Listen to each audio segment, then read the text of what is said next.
Good morning, everybody. This is episode 4 of Meet Me for Coffee, and I'm going to be joined today by my good friend, Tony Botos, and I'm really excited for that discussion. We're going to get into that. I just wanted to go ahead and announce as well, while I have you all here today, or if you're listening to this recording, I do post this recording on Spotify and Apple Podcasts, as well as YouTube, and I'll share those links after if you guys can't make it for the whole time today. I do appreciate you guys giving me a little bit of your morning every other Tuesday, and I enjoy any time that you can spend on the live podcast, and hope you guys brought some questions today because this is our first guest from the shipper side of the industry. I do make an effort to have a diverse group of guests on the show, so I'm excited that this will be our first voice to represent the shipper side. So in 2 weeks, we'll be back for episode 5, and I will be joined by my friend Herb Hall from Procter & Gamble. So we're actually going to have our second shipper guest on, and he is the Senior Manager of Logistics and Distribution for the North American Baby Care Division at Procter & Gamble. So we're excited for that conversation in a couple of weeks. But we're going to go ahead and jump right into it today. And so I'm going to go ahead and bring on my guest, Tony, today. And Tony, how are you doing? Good. How are you? I'm good. We were chatting about this a little bit before the show, but I like that you have a standing desk. I have one as well, but I didn't set up to use it today. So wish we could. A little bit, COVID, working out of the basement, got tired of sitting. So I had to make something work. Yeah. Do you have the walking pad yet to walk? No. Try to walk? Yeah. I have a walking pad, and I've learned that it's pretty much impossible for me to type and walk at the same time. It just doesn't work. But go ahead, and for anyone on the show who maybe doesn't know you, can you just briefly introduce yourself and tell me a little bit more about your background in the industry and the position that you're in now? Yeah. Thank you. No, first, thank you for having me on. I know that it's been quite a lineup, leading up to me here, and glad to start the shipper side. So, just a little bit of background about myself. Been in supply chain for 19 years. Primarily, that was with a food organization, Save-A-Lot Food Stores. And, during that time, primarily worked on the warehouse operations side. So I would say logistics, hit upon it, at different times throughout my career in dedicated carrier space or private fleet. But really started, out of college, just learning every aspect of the business at a warehouse operation. Traveled quite a bit during my 19 years, with now Scott's and Save-A-Lot. Spent a lot of time. I see the shout out for a marathon runner here. So yes, marathon runner. There's a lot of my awards there, but spent a lot of time. Just understanding the operation first before actually leading any facility and all of that. So, spent time in Kentucky, Michigan, Oregon, Texas, went back to Michigan, worked in Maryland.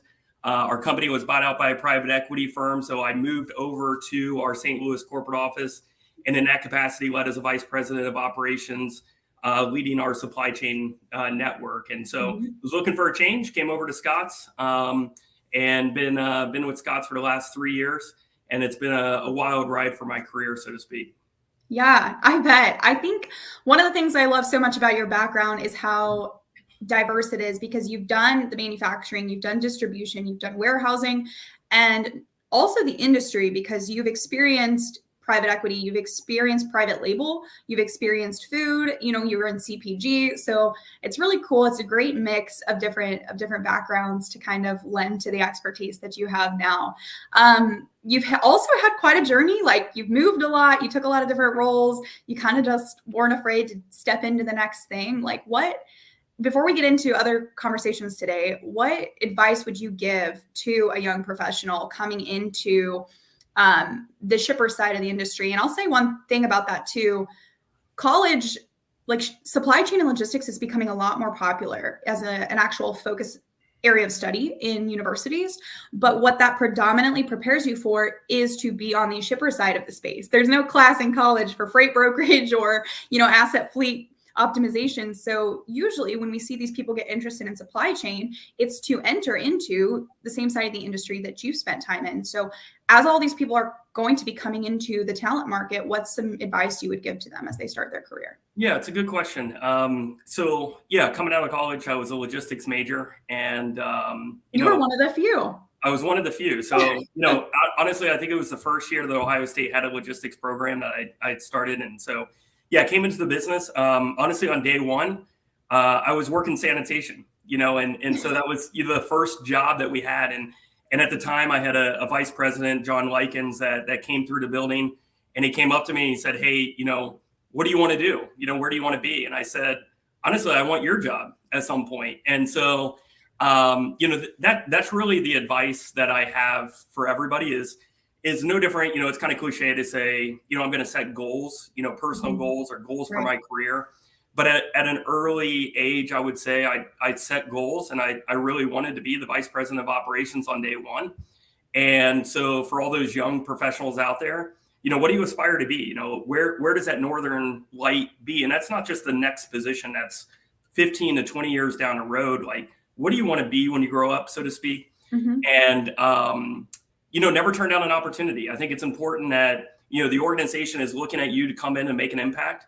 So wherever that opportunity is, whether it's a labor relations issue, whether it's, a technical data analytics problem, or it's a people leadership issue, don't hesitate to be the first person to volunteer and dive right in. I would say that a lot of times throughout my career, I didn't really know what I was getting into and didn't really understand what, the result that was needed at the time.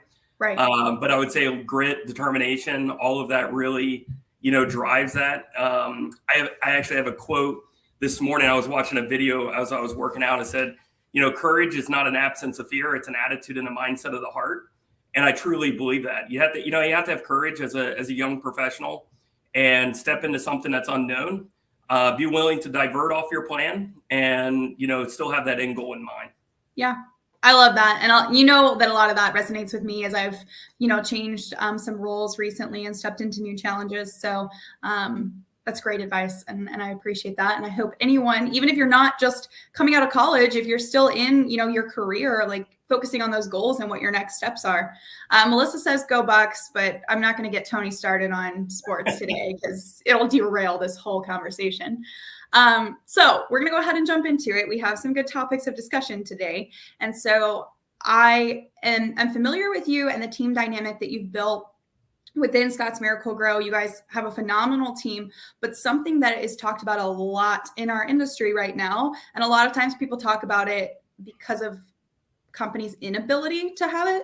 So I think you guys should be very proud as an organization that you do have the ability. You guys have great data within your systems, within your company, within your team. And you have a lot of talented individuals from what we've talked about who are able to take all of this data that is, shipment level, daily level, weekly views, carrier level, and really understand what's going on within your transportation and your supply chain. So can you kind of talk to me about a couple of things? Like first, let's start with what did the process look like to get to that point where you guys have data and a team who can use the data? Yeah. Data's king. It's imperative. And I would say from a logistics standpoint, a little bit of an unknown to me as I got into more of the commercial carrier shipper relationship was just how important the market is and understanding the market. I know that you put out, information on LinkedIn on a regular basis. And I think that others do that are out there. Just understanding, DAT and other sources of information, freight waves that we look at on a regular basis. I honestly spend a lot of time, looking at carrier information more than I do looking at shipper, just so that I understand, how to build it out. But from a data standpoint, data's king. And I would say that, logistics as a whole probably lacks a lot of it. And it lags certainly from a warehouse operations perspective in my career. Coming from a food industry, you had razor thin margins. It was imperative to understand exactly what was occurring in real time and understanding, what you needed to do to adjust the financials or improve service or what have you. So, coming over to the logistics side, really leveraging and utilizing our tools, is critical. Just using, a traditional framework, I would say is, people, process, and technology. So you mentioned the team. I'm very blessed. I have a wonderful team. And, it's evolved over the last, call it year and a half or so and great people. And so, what we've had to do is look at the data that we get out of our TMS and look at my team and say, from a people perspective, do they understand, can they interpret data Can they take complex information and put it together to be able to tell the story and look at trends and understand what we need to do to drive success? From a process standpoint, what is that cadence? On a daily basis, what are the rhythms that we need to establish both on leading and lagging measures to ensure that we're driving success? And so, establishing that process and a routine with the team, but also understanding what the organizational goals are so you can tie back what you're doing on a daily and weekly basis with data to then align with the organization's goals, whether, there are service metrics or cost metrics, and I could get through all those. But from a technology standpoint, also evaluating your technology, the platform that you have. I would say that there are a lot that have looked at our technology and said, we can't get that information out of it. So really getting down to the source and understanding what you can extract. And then, like I said, bringing in the talent that can extract that data, pull it together, and be able to tell that story is important. So, the technology side, like I tell my team a lot of times, it has to be intuitive. It has to be like the iPhone, right? So when you get your iPhone in the mail for the first time, or you go into the store and buy it, you don't have to read the 500-page manual. Thank goodness. I don't think anybody's ever had to do it. So, for myself or my leaders, what we put out from a technology standpoint has to be intuitive. It has to be like the iPhone that you pick up, and within like 7 clicks, you know exactly how to use it, which apps to go to. It can't be that system that like only one person at the company knows how to use, and if they ever leave, we're all screwed because the whole thing's going to crash. Yeah, exactly. So what you establish as a leader, in this space and logistics is something that's everlasting, right? And that is, the kind of legacy that you want to leave. But, it's important that you have that technology that can be built. Once it's established, you have the routines that are behind it, and it should be intuitive, like I shared. Yeah. And the technology and the data is king. Like you said, like that only serves, you're on the shipper side. I'm on the broker carrier side, and I've done both. And so that only serves to enhance the partnerships as well, because we want to know what you're seeing. And when you're keeping the data and you're keeping the metrics and you're having the conversations, it's only, drives deeper relationships with your partners too, when you can bring that to them and have discussions in almost real time, really, because you're able to basically get it at the weekly level instead of waiting for QBRs or whatever that is. And hopefully partners are monitoring that on their own and like bringing those up and having those productive conversations. But it's great when that is also reciprocated and initiated on the shipper side as well. Yeah, and I would say, on the shippers too, what I'm sharing is probably nothing unusual, right? So they're probably saying, oh yeah, like I do that. I get the daily, I get weekly reports. What we try to do too is take a lot of different KPIs and we pull it together and we categorize our carriers. So we're looking at our carriers and saying, okay, this is a strategic partner because, they have very high tender acceptance. They have high service level and on-time pickup, on-time delivery. Their EDI compliance is through the roof. And so we want to continue to grow our business with those. We have others that, we could categorize and say, they're rising stars. They may not do a lot of volume with us, but they're hitting on all cylinders from a KPI standpoint. Right. They may be a growth opportunity for us as we get into next year. And then you have the carriers that, are slipping or falling, and we're closely monitoring that, and we're having conversations on a regular basis, but we'll categorize those to say, hey, we need to monitor those or we need to cut those. So, that happens a lot of times. So just like aggregating that technology and understanding exactly, how to leverage it to understand which carrier partners that you need to do business with. Yeah. So, okay, this is kind of perfect because I have another question for you that's kind of correlated. On the topic of your partnerships with your carriers or brokers who are sourcing carriers, there was a lot of conversation in the last several years once COVID happened and everyone was scrambling for capacity around being a shipper of choice. And essentially what was happening is shippers were doing their best to market themselves to the capacity market that was available to them to say, hey, come haul our freight. Like, you want to work with us. And it was pretty tight there for a while. And people were all scrambling to basically bid for the capacity that they were finding. So you guys, as a large shipper with a lot of freight volumes, you were not completely immune to not, having to compete for some capacity. But what does it mean for you guys? I would love to hear your interpretation of being a shipper of choice and, not just because I know this about you got your organization and you don't just talk the talk, you walk the walk in this space. So what does that mean for you, and how would you explain that to other people? Yeah. So shipper of choice, it's the times right now that this is important as a shipper. And we know that, carriers are, sending me messages, 10 a day on LinkedIn, 5 emails, phone calls, text, what have you, to look for volume and capacity. But, the shipper of choice is really about being foundational and ensuring that you're looking at that on a regular basis. And so I could walk through, I don't think anything that I share is probably new news that you can't just find and doing research for those shippers that are out there. But first and foremost, so we operate with a private fleet. We have our own drivers, so we understand the importance of the relationship with our drivers and how important and critical those drivers are to us. And so people are always number one. I don't care which business you're in, whether you're on the carrier side or on the shipper side, and recognizing that and incorporating that into a shipper of choice type program. So first and foremost is treat your drivers with, the golden rule, and ensure that, that when they arrive in a facility that they're welcome, right? And that it is a destination for them. And so you can go through a checklist, at a facility and understand exactly, what makes a great driver experience when they come in and out. I would say, infrastructure plays a big role. Having proper signage around the building as you enter the building, when you arrive to the dock, or when you go into the office, having good signage there is really important. The ease of entry and exit is really important. And I would say just monitoring detention time and communication as well. So we have probably talk about seasonality, but at Scott's we have a lot of seasonality where we have a lot of business all at one time. And we need to be communicating with our carrier partners when we're expecting a delay, in any site. Some of that may be unavoidable, and it's just the nature of the business. And so that at least we're giving notice on the front end, and we can adjust times and appointment times necessary. So, what we do, I'm data driven on a lot of what we do is really do a shipper of choice scorecard, so to speak. So every day, every week, we can look at, sites. How long is it taking for them to unload? And is it meeting our expectations that we have out there?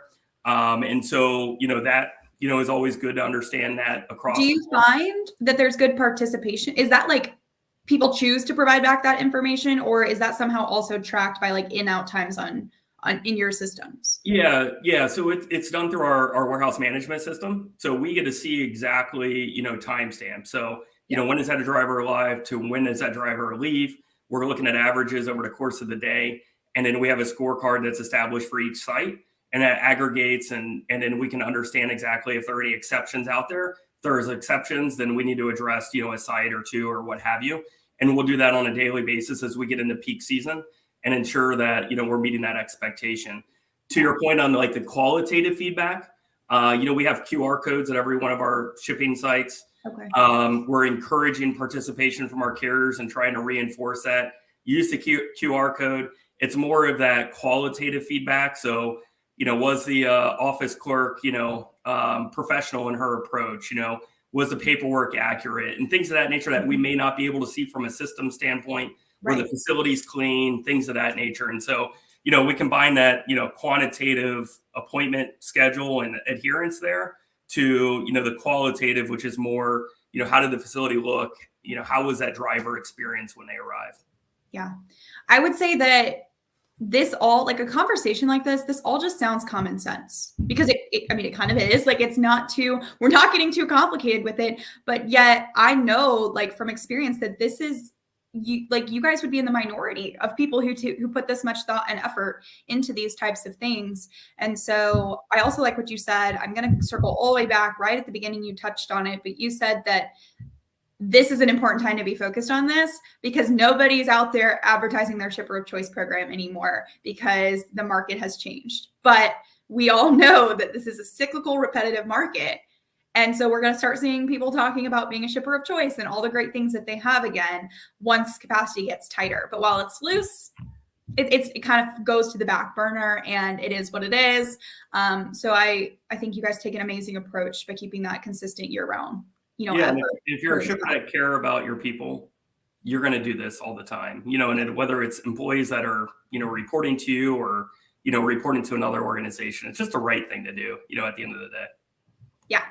So relationships kind of touched on that already, but talk to me about that.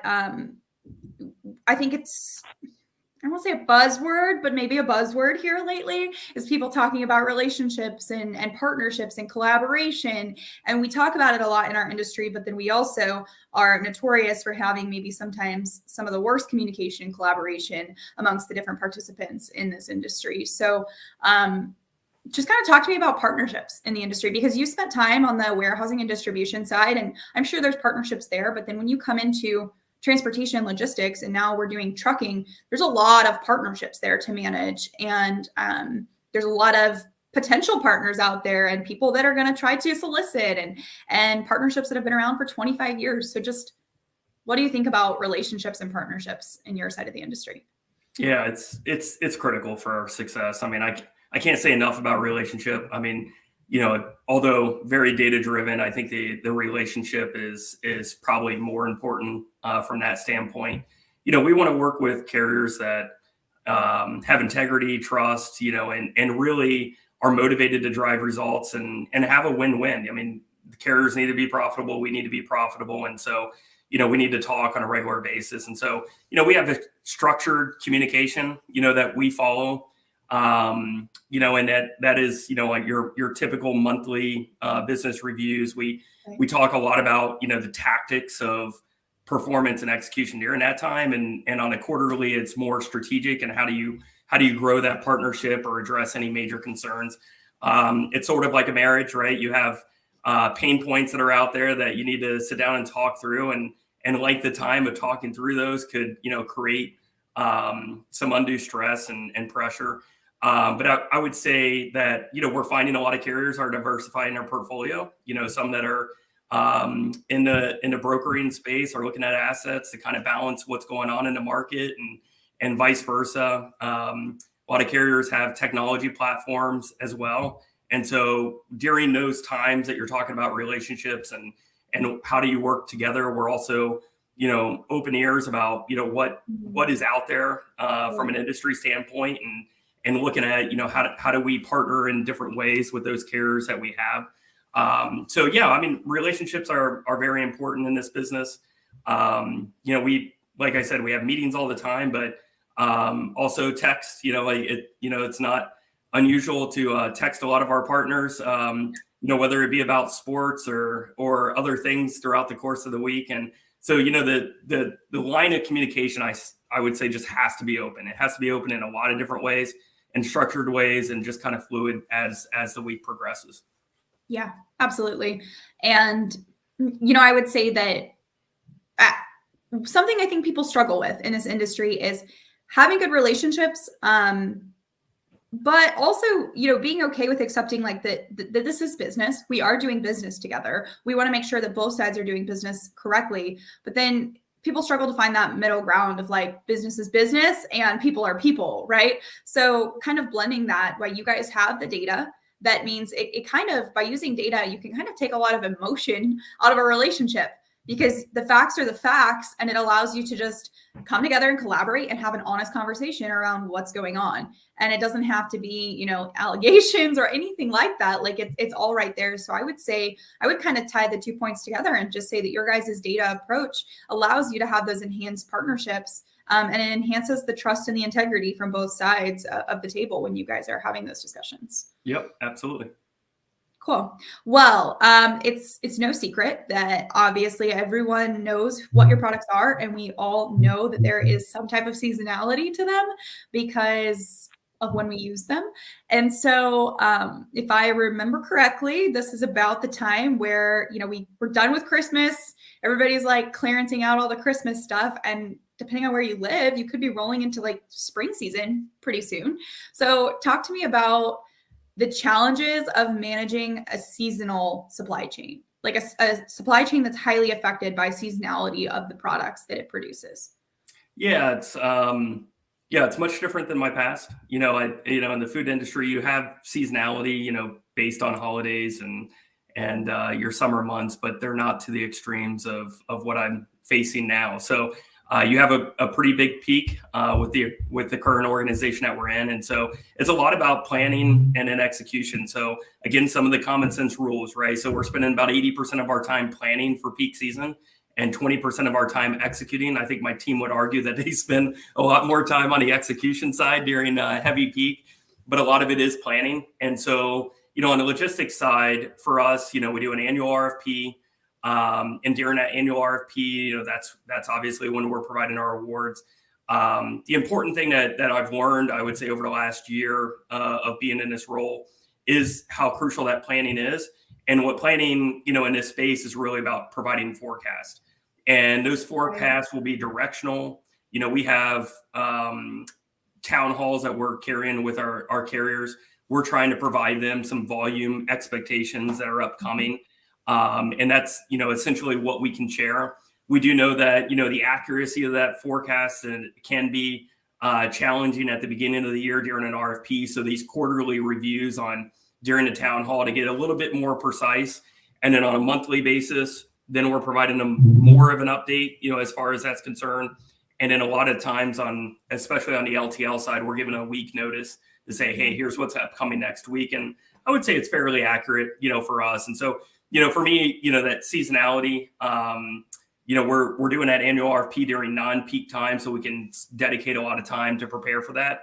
Once we're in peak, we're not going back and talking about rates or negotiating. It's all about executing, and it's all about ensuring that we have capacity to be able to support our customers. And so, if there's one takeaway about the seasonality, it's trying to get as accurate of a forecast as possible, because once everybody knows what that target is, then we can center around that and execute, at the end of the day.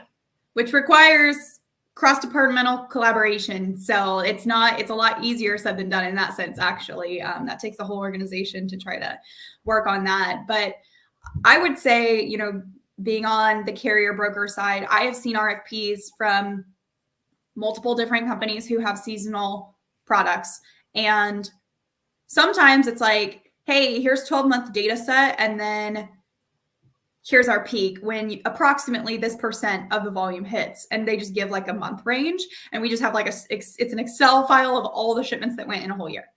And then I've always wondered, is it that difficult to just break it out by month, like have the different columns and show like the number of loads that hit in each month? And so I think that there are definitely ways in which, even in running RFP efforts or in having conversations, again, being data enabled to actually, if you have the data, use it and show your providers. I don't know that there's really too much information to give to a carrier or provider, especially, you mentioned LTL. I think I talk a lot about truckload in my space, but very familiar with LTL as well. And so it becomes very crucial in that sense too, because you have people trying to run daily dispatch routes and plan for equipment and how they're going to, spread out that equipment, how many people they need on a daily basis on staff. Like those are large operations. And so the more information you can provide them at the weekly level, at the monthly level, the better staffed and prepared that they can be to handle those. And it sets everybody up for success ultimately. Yeah, this last RFP, we did just that. So we have, an annual volume. We have it broken down by month, down by week, and even by day. Wow. And we'll see how that is. We want to monitor it and see how accurate it is. I think those quarterly updates are important for us because, like anybody, volume will flex a little bit. And as long as we're sharing that proactively with our carriers, then we can win together for sure. Yeah. Well, that's awesome. We are going to come up on time soon, but I have another question for you to kind of close it up. I know a couple things about you, Tony. Anybody could probably gather this just by looking at your LinkedIn, but you're passionate about sports and you're passionate about charitable work. So can you talk to me a little bit about, the charitable work that you do and how maybe people can be on the lookout for more information coming out about that? Because I know that you are very involved with some fundraisers each year. Yeah. Thanks for asking on that. Hits home. I was last week, I was at the Monday Night Football game where DeMar Hamlin unfortunately had his medical episode on the field. And so really hit home. Very passionate about the American Heart Association. I know our organization does a lot. I've been connected with the American Heart Association for well, dating back to 2006, I want to say, doing various races and things of that nature. But really spent a lot of time last year chairing, our organization for Central Ohio. And so, I'm a firm believer that, what happened there on the field is nothing short of a miracle.